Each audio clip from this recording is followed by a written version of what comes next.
وكفى والصلاة والسلام على خاتم الأنبياء سيدنا ومولانا محمد المصطفى وعلى آله المجتبى. اللهم صل على سيدنا محمد النبي الأمي الهاشمي وعلى آله وأصحابه نجوم الهدى. أما بعد فقد قال الله تبارك وتعالى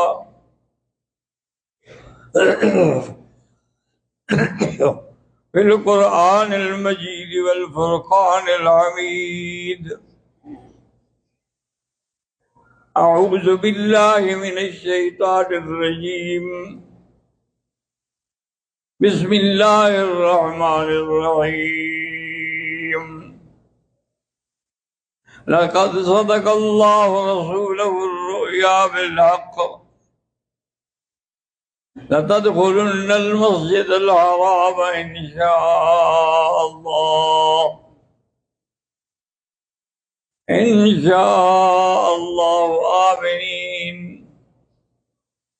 آمنين محلقين رؤوسكم ومقصرين لا تخافون فعلم ما لم تعلموا فجعل من دون ذلك فتحا قريبا.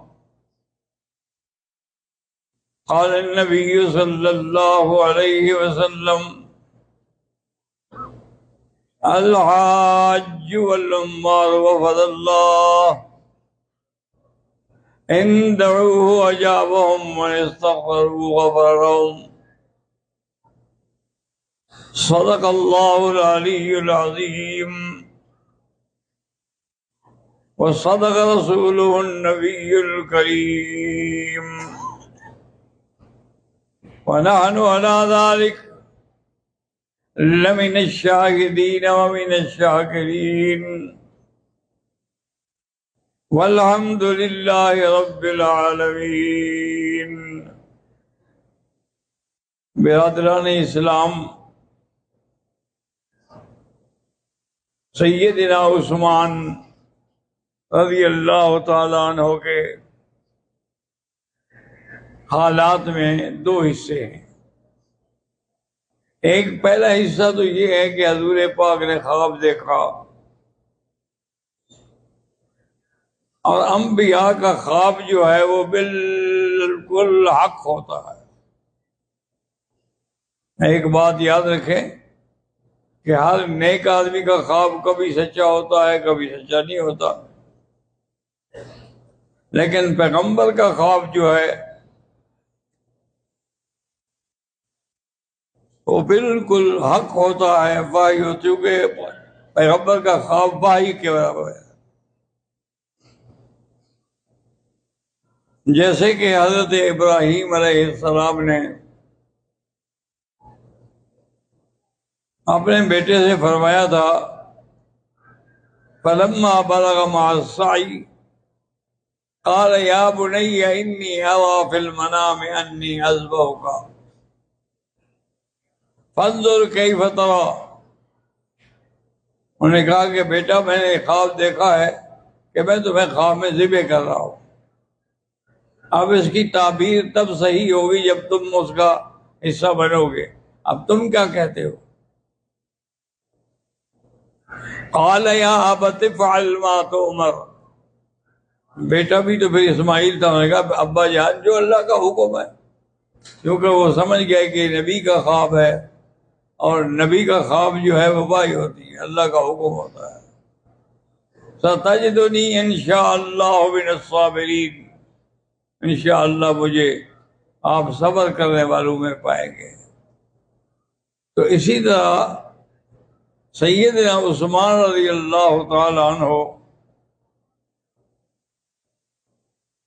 اسی حصے کے مطابق جب آپ گئے اور راستے میں مشرکین مکہ نے روک دیا انہوں نے کہا جی آپ نہیں جا سکتے ہیں، کہ اللہ کے بندے 1500 آدمی کا لشکر ہے، احرام باندھا ہوا ہے ہم نے، اور قربانی کے جانور ساتھ لائے ہیں، ہم سے کیا ڈر ہے تو کہ ہم جنگ کریں گے؟ ہم جنگ کرنے تو نہیں آئے ہیں۔ حضور صلی اللہ علیہ وسلم نے صحابہ سے رائے لی کیا کیا جائے۔ حضرت عمر کو بلایا اور کہا کہ عمر تم جاؤ اور وہاں کے جو بڑے بڑے ہیں نا ان کو سمجھاؤ کہ بھائی وہ عمرے کے لیے آئے ہیں، جنگ کے لیے نہیں آئے ہیں۔ حضرت عمر نے عرض کیا یا رسول اللہ آمنا وصدقنا، میں تو راضی ہوں لیکن میرے جانے سے معاملہ زیادہ بگڑ سکتا ہے، میرے ساتھ ان کی ہر کسی کی دشمنی ہے، اگر آپ چاہتے ہیں کہ کوئی حل نکل آئے تو پھر حضرت عثمان کو بھیجیں۔ حضرت عثمان بڑے رحم دل، سخی، نرم، اور ان کے مکے والوں پر تقریباً ہر بندے پہ احسان ہے۔ حضور نے بلایا حضرت عثمان کو اور ان کو بتلایا کہ یہ بات ہے۔ انہوں نے کہا آقا میں جانے کے لیے تیار ہوں لیکن یہ ضدی قوم ہے، جب ضد پہ آ جائے تو پھر مانتے نہیں ہیں۔ حضرت عثمان تشریف لے آئے مکہ، حضور تو بیٹھے ہوئے ہیں نا حدیبیہ پر، آپ مکہ آئے۔ مکہ آنے کے بعد اپنے جو تعلقات والے لوگ تھے، عبان ابن سعید ہے اور کئی لوگ تھے، ان سب کو اطلاع دی، سارے بھاگ کے آ گئے خوشی سے، سب نے محبت سے پیار کیا اور کہا کہ عثمان پہلے تم طواف کر دو۔ تو حضرت عثمان نے کہا کیف اطوف ولا اطوف حبیبی، اللہ کے بندے میں کیسے طواف کروں جب میرے محبوب نے طواف نہیں کیا؟ میں طواف نہیں کر سکتا جب تک حضور طواف نہ فرمائے۔ یہ ہے نا محبت اور عقیدت۔ اور جب جانے لگے تو ان کی چادر جو تھی وہ چھوٹی پنڈلی تک تھی، تو اس نے روکا اس کو، اس کے بھائی نے، انہوں نے کہا یہ یہاں عیب سمجھا جاتا ہے، یہاں سردار لوگ، بڑے لوگ جو ہے ان کی چادر انہیوں سے بھی نیچے ہوتی ہے، یہ تم نے کیا کیا ہے؟ انہوں نے کہا میں نے اپنے آقا کی، اپنے محبوب کی اتباع کی ہے اور میں وہی کروں گا جو میرا محبوب کرے گا۔ بڑی مشکل سے ایک ایک بات ان کو سمجھائی، سب کچھ کیا، لیکن وہ بات ماننے پہ نہیں آیا۔ بات لمبی ہو گئی نا، شہرت یہ ہو گئی کہ حضرت عثمان کو انہوں نے قتل کر دیا۔ حضور صلی اللہ علیہ وسلم کو اطلاع بھی تھی، آپ نے سب صحابہ کو بلایا، بایعونی علی الموت، تو میری بیعت کرو موت پر کہ مرنے تک ہم لڑیں گے اور عثمان کا بدلہ لیں گے۔ انہوں نے کہا جی ٹھیک ہے، سب نے بیعت شروع کر دی، اور وہ بیعت جو تھی وہ اسی درخت کے نیچے تھی، تحت الشجرہ، اذ یبایعونک تحت الشجرۃ فعلم ما فی قلوبہم وانزل السکینۃ علیہم۔ اب حضور صلی اللہ علیہ وسلم اسی مقام پہ بیعت لے رہے ہیں۔ جب سارے دوستوں نے بیعت کر لی، حضور نے فرمایا صحابہ سے کہ ٹھہرو، میرا دل نہیں کرتا کہ عثمان شہید ہو گیا ہو،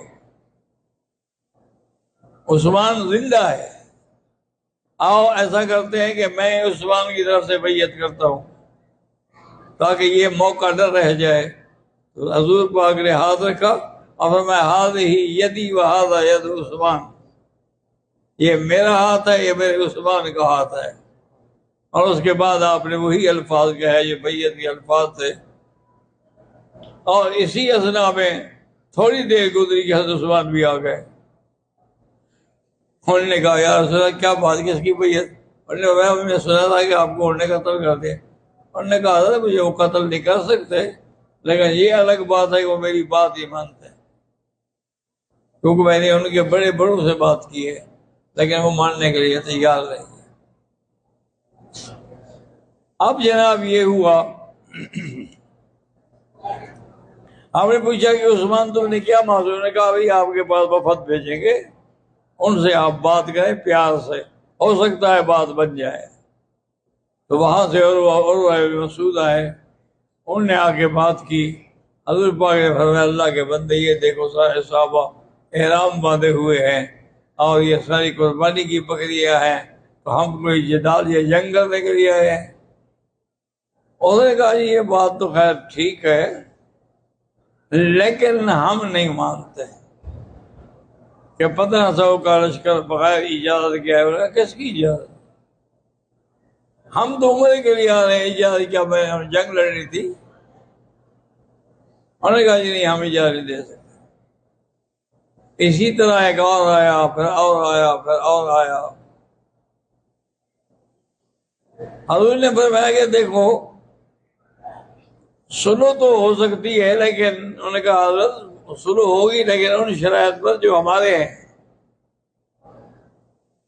ہم نے کہا بتلاؤ. وہ پہلے شہر لکھ کے تیار کر کے آئے تھے.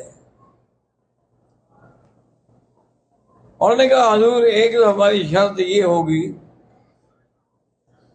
کہ مکہ سے کوئی آپ کا محب مسلمان بھاگ کے مدینے گیا اور ہم نے مطالبہ کیا تو آپ واپس کریں گے. میں ٹھیک ہے.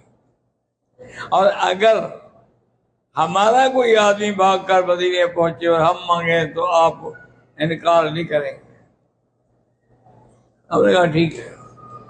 صحابہ حیران ہوئے کہ ان کا آیت ہم دے دیں، ہمارا آیت بنا دیں گے عجیب. انہوں نے کہا جی لکھیں.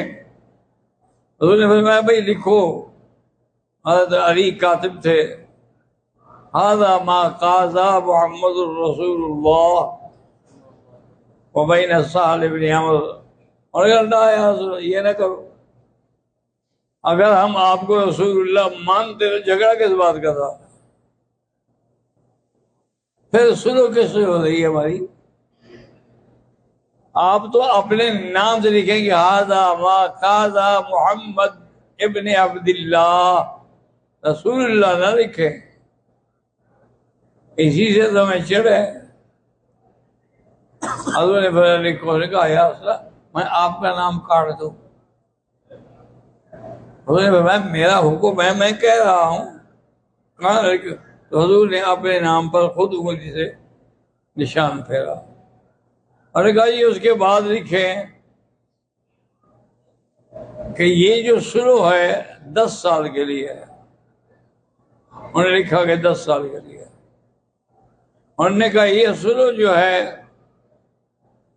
اس وقت تک قائم رہے گی جب تک فریقین میں سے کوئی دھوکہ نہیں کرے گا.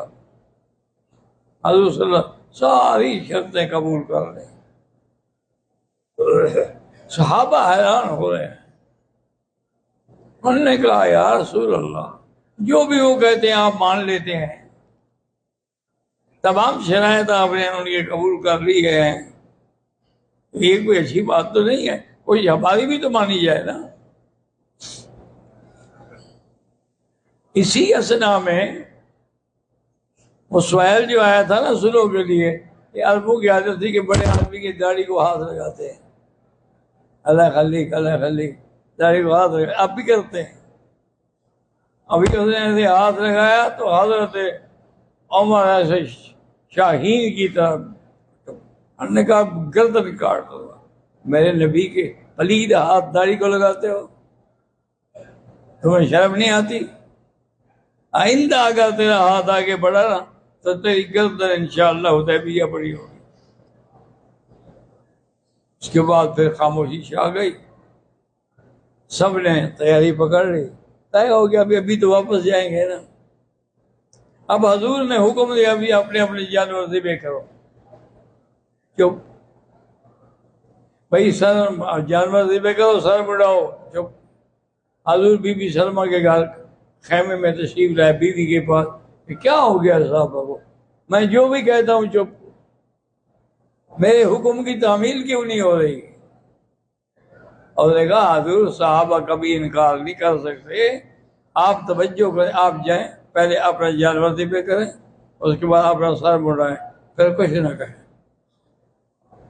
کتنے ذہین تھیں عورتیں۔ تو حضور صلی اللہ علیہ وسلم نے جا کیسے کیا، پہلے آپ نے جانور ذبح کیا، پھر اپنا سر مڑایا، اس کے بعد دیکھا تو صحابہ دھڑا دھڑ جانور ذبح کر رہے ہیں اور اپنے سر مڑا رہے ہیں۔ لگا دیکھا حضور ان کو انتظار تھی کہ شاید بھائی آ جائے جنگ کے لیے، اس لیے وہ لوگ رکے ہوئے تھے۔ جب یقین ہو گیا کہ نہیں اجازت ملتی تو اس لیے انہوں نے بھی پھر وہی صبر کیا، انتظار کی، نہیں آیا وہ آئی تو پھر آپ کے حکم پہ تعمیل کی۔ تو اس لیے یہ ایک بہت بڑے سیدنا عثمان رضی اللہ تعالیٰ عنہ کی شان کے بارے میں واقعات ہیں۔ زندگی باقی تو بات باقی۔